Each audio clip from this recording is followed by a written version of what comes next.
মঙলবাৰে দিনৰ 2 বজাত কা বিৰুদ্ধে ধেমাজি জিলা সদৰত কৃষক মুক্তি সংগ্ৰাম সমিতিয়ে ভাৰতৰ প্ৰধানমন্ত্ৰী নৰেন্দ্ৰ মোদীৰ প্ৰতিকৃতিৰ দাহ কৰি প্ৰতিবাদ সাব্যস্ত কৰে আৰু কোনো কাৰণতে কা আইন মানি নোলোৱাৰ হুংকাৰ প্ৰদান কৰে। ইফালে আজি কৃষক মুক্তিৰ নেতা কৰ্মী আৰু কেন্দ্ৰীয় সাধাৰণ সম্পাদক বিদ্যুৎ শইকীয়াক শিৱসাগৰত গণতান্ত্ৰিক প্ৰতিবাদ কৰোঁতে আৰক্ষীয়ে গ্ৰেপ্তাৰ কৰা কাৰ্যকো বিৰোধিতা কৰি মুক্তি দিয়াৰ দাবী জনায় সংগঠনটোৱে। আজিৰ প্ৰতিবাদীৰ কাৰ্যসূচীত কৃষক মুক্তি সংগ্ৰাম সমিতিৰ কেন্দ্ৰীয় সাংগঠনিক সম্পাদক আকাশ দলে, জিলা সভাপতি ভৱেন হালৈ, উপ সভাপতি নাৰায়ণ বৰা, সম্পাদক দুৰ্গা বৰাসহ সম্পাদক ৰাজু ভাজনী আৰু ছাত্ৰ মুক্তিৰ কেন্দ্ৰীয় উপ সভাপতি ভাস্কৰ বৰগোহাঁই সহ সম্পাদক মন্টু কাৰ্ডং, শিক্ষা সম্পাদক নৱজিৎ বৰগোহাঁই আৰু জিলা সভাপতি যুগল গগৈ সহ বহু কেইজন নেতাকৰ্মী অংশগ্ৰহণ কৰে। পুলিচ প্ৰশাসনে মাফিয়া ষ্টাইলত আমাৰ সাধাৰণ সম্পাদক বিদ্যুৎ শইকীয়া আৰু মুখ্য সাংগঠনিক সম্পাদক ঋতুমণি হাজৰিকাক তেওঁলোকে মাফিয়া ষ্টাইলত আটক কৰি এতিয়ালৈকে তেওঁলোকে আটক কৰি ৰাখিছে আৰু পৰৱৰ্তী সময়ত গ্ৰেপ্তাৰ কৰিব বুলি আমি শুনিবলৈ পাইছোঁ। কিন্তু আপোনালোকে গ্ৰেপ্তাৰৰ ভয় দেখুৱাই লাভ নাই। জি.পি. সিঙক কৈছোঁ, হিমন্ত বিশ্ব শৰ্মাক কৈছোঁ, কৃষক মুক্তিৰ নেতা কৰ্মীক আপোনালোকে ভয় দেখুৱাই লাভ নাই। আমি ভয় খাই যাবলগীয়া মানুহ নহয়। আমি জেলত মৰি যাম লাগিলে, আপোনালোকে গুলিয়াই মাৰিব খুজিলেও আমি বুকু পাতি ল'ম।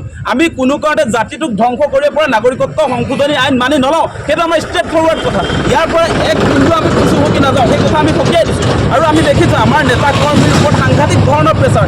মোৰ ওপৰতো এতিয়ালৈকে আপোনাৰ 4-5খনকৈ নটিচ ইছ্যু কৰিছে, ঘৰত প্ৰেছাৰ দিছে। গতিকে আমি সেই চৰকাৰী নিৰ্যাতন কেতিয়াও আমি আচলতে ভয় কেৰেপ নকৰোঁ, কেতিয়াও ভয় নকৰোঁৱে মুঠতে। সেইটো তেওঁলোকে যদি ভাবি লৈছে যে কৃষক মুক্তি সংগ্ৰাম সমিতিক কাবু কৰি ল'ব পাৰিম বুলি যদি ভাবিছে, তেতিয়াহ'লে চৰকাৰখন আচলতে মূৰ্খৰ স্বৰ্গত বসবাস কৰিছে। আমি কোনো কাৰণতে অসমক ধ্বংস কৰিব পৰা নাগৰিকত্ব সংশোধনী আইন নামানো আৰু নামানো সেই কথা স্পষ্ট কৰি দিছোঁ।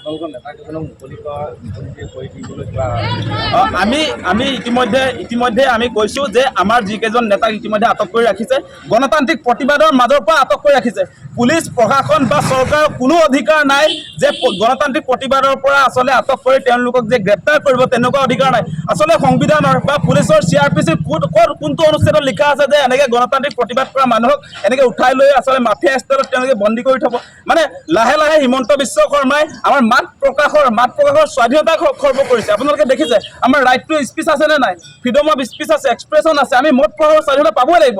সেয়া আমাক সংবিধানে দিছে। গতিকে তেওঁলোকে জোৰ জুলুম কৰি আজি হিটলাৰী শাসন নমাই আনি পুলিচক যি ধৰণে তেওঁলোকৰ হাথিয়াৰ, বিজেপিৰ দলটোৰ হাথিয়াৰ হিচাপে আজি তেওঁলোকে কৰিছে, ভূমিকা গ্ৰহণ কৰিছে, আমি কেতিয়াও নামানো। অতি শীঘ্ৰে বিদ্যুৎ শইকীয়া আমাৰ সাধাৰণ সম্পাদক, আমাৰ মুখ্য সাংগঠনিক সম্পাদক ঋতুমণি হাজৰিকা অতি শীঘ্ৰে মুকলি কৰি দিয়ক, নহ'লে কিন্তু এই প্ৰতিবাদ জংগী ৰূপত আৰম্ভ হ'ব। সেই কথাটো আমি সকীয়াই দিছোঁ চৰকাৰক।